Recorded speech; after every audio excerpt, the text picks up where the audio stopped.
Gracias, profesor. Joaquín. Bueno, buenas tardes a todos ustedes. En primer lugar, me corresponde agradecer a mis anfitriones que me hayan permitido dirigirme a ustedes,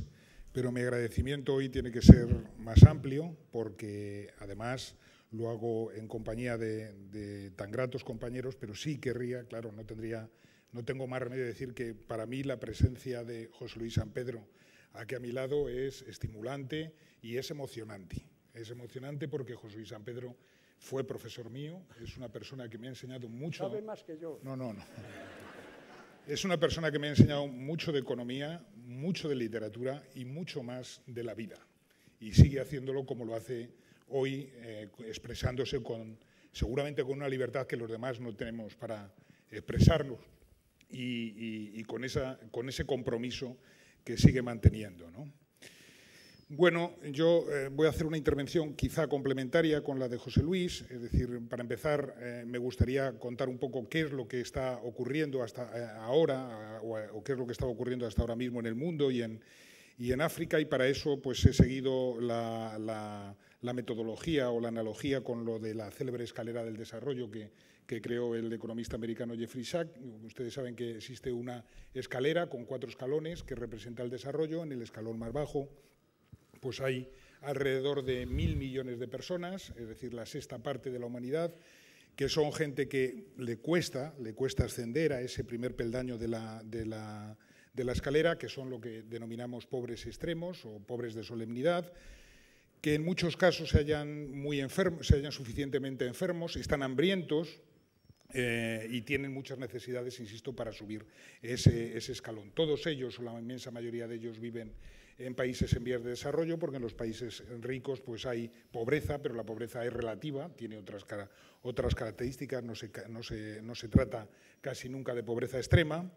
y son personas que, si son víctimas de una enfermedad, de una sequía, de una inundación, pues en muchos casos, es decir, tienen grandes probabilidades de no salir adelante, ¿no? Y básicamente en esta sexta parte de la humanidad es a donde se encuentra sobre todo el continente africano. Luego hay un segundo escalón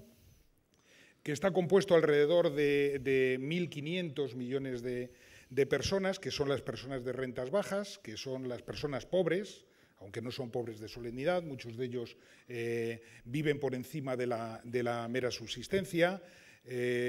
La muerte no está llamando a sus puertas en lo cotidiano, aunque sí cuando suceden cosas extraordinarias a su alrededor, que están rondando en muchos de los casos, pues tienen ya servicios básicos para sobrevivir, tienen agua potable, en otros muchos casos no, tienen letrinas que funcionan, etcétera, etcétera. Entre los pobres extremos y estos pobres, estamos hablando de 1.000 más 1.500 millones, pues del 40% de la humanidad, ¿no? En el tercer escalón están lo que podríamos denominar las rentas medias, que también es una forma muy casuística de hablar de toda esta gente, 2.500 millones de personas, es el núcleo más grueso de la humanidad, que son familias de ingresos medios, aunque muchos de ellos desde luego no se reconocerían como parte de las clases medias en el sentido que la entendemos nosotros, que son, insisto, son 2.500 millones que en la inmensa mayoría viven en ciudades, que pueden consumir, es decir, y pueden conseguir ciertas comodidades para sus viviendas. Muchos de ellos tienen coches, sus hijos van a la escuela, tienen alimentación o buena alimentación. Y por último está el cuarto escalón, que son los 1.000 millones de personas a las cuales pertenecemos seguramente todos los que estamos aquí, los 1.000 millones de personas restantes, otra sexta parte de la humanidad, que es el mundo, insisto, para entendernos entre nosotros, de las rentas altas, que están las familias de los países ricos, pero no solamente también las familias de los países ricos, sino también familias acomodadas de estos países que desde hace poco tiempo hemos considerado llamar países emergentes, es decir, decenas de miles de personas con ingresos altos que viven en Pekín, que viven en Shanghái, que viven en Sao Paulo, etcétera, etcétera, y que vemos en muchas partes, ¿no? Bueno, hasta ahora se podría decir que el mundo estaba caminando, que teníamos una buena noticia y una gran tragedia, ¿no? La buena noticia era que una parte del mundo, una parte importante del mundo, seguramente más de la mitad, estaba progresando con lentitud, es decir, nuestra generación vivía mejor que la generación de nuestros padres o la de sus padres y la de sus abuelos, que estaban subiendo la escalera del desarrollo, lo cual se manifestaba no solo en el consumo, sino en que aumentaba la esperanza de vida, en que la tasa de mortalidad de los niños menores de 1 año pues disminuía, etcétera, etcétera, que se incrementaba el nivel educativo de estas personas, etcétera, etcétera, ¿no? Y la tragedia o la mala noticia de todo esto es que la primera sexta parte de la humanidad, que es básicamente la parte africana, ni siquiera había llegado a la escalera del desarrollo, le estaba costando mucho más que al resto entrar en ese proceso de desarrollo, aunque hay una parte pequeña, pero que sí lo estaba consiguiendo, que están atrapados por lo que en algún momento se denominó, o los economistas denominamos la trampa de la pobreza, es decir, que no voy a desarrollar aquí, pero las cosas estaban básicamente así, ¿no? ¿Qué es lo que había cambiado, qué es lo que estaba cambiando en los últimos años en relación con este mapa o con esta fotografía del desarrollo? Bueno, en África, básicamente. Bueno, pues que había países que estaban incorporándose a un sistema de democracias muy frágiles, como mencionábamos en la conferencia de prensa que hemos tenido antes de esta reunión todos nosotros, porque las democracias en países en donde una inmensa parte de la población vive con menos de $1 al día, o muchos de ellos con menos de $1 al día, pues son democracias muy frágiles, pero que eran mejores que las dictaduras existentes anteriormente, que hay menos conflictos armados en el continente, que han disminuido un poco esos conflictos armados y que desde el punto de vista económico pues llevaban más o menos una década, sobre todo los últimos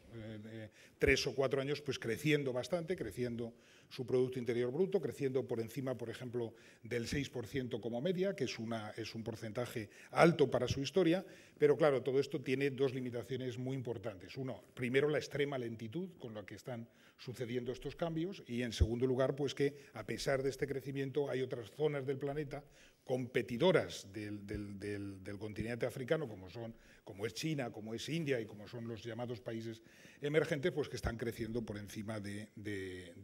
estos países, ¿no? ¿Por qué está creciendo los precios en estos momentos? En primer lugar, por un elemento especulativo. Es decir, muchos de los países que producen esas materias primas, como ven que los precios están creciendo, los retienen, no los exportan, porque saben que cuanto más tarde los exporten, más van a valer en el mercado. Y entonces se está produciendo un fenómeno en estos momentos de falta de alimentos en algunas partes. Y en segundo lugar, porque Occidente se ha dado cuenta, y este es otro debate, no para este foro, pero en algún momento tendremos que discutirle, se ha inventado esto de los biocombustibles, ¿no? Es decir, toda la cantidad de elementos, de materias primas, antes dedicadas al alimento de las personas y al alimento de los animales, que ahora se están dedicando para generar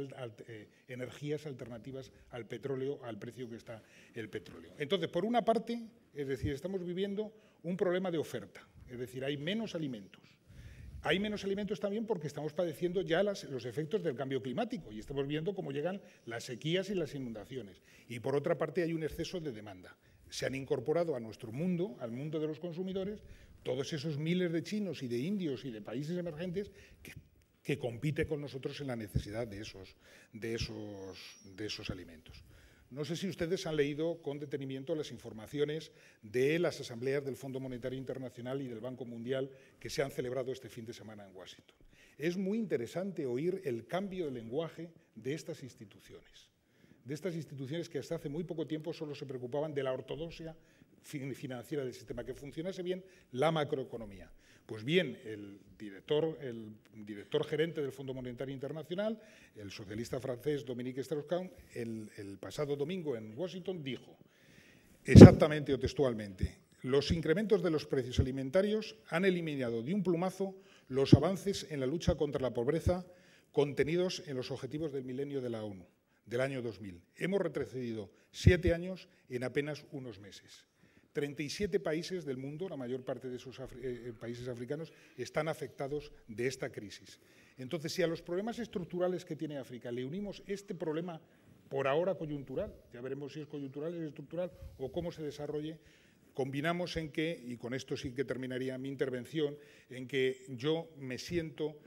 seguramente más pesimista que José Luis San Pedro. Porque si antes creía ya, antes de que existiese la crisis, que era muy difícil cumplir los objetivos del milenio de reducir a la mitad la pobreza para el año 2015, etcétera, etcétera, creo que en estos momentos es prácticamente imposible.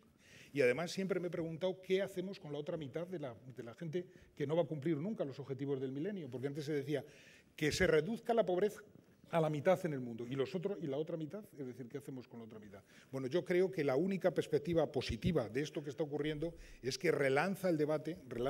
del desarrollo, relanza el debate de la globalización, no solamente en los términos en los que estamos discutiéndolo aquí y ahora nosotros, que son la crisis de las hipotecas, la crisis de la liquidez de los mercados, sino en un problema anterior, que quizá es incluso prepolítico. Es decir, que es el problema del hambre en el mundo que vuelve a principios del siglo XXI. Nada más. Muchas gracias.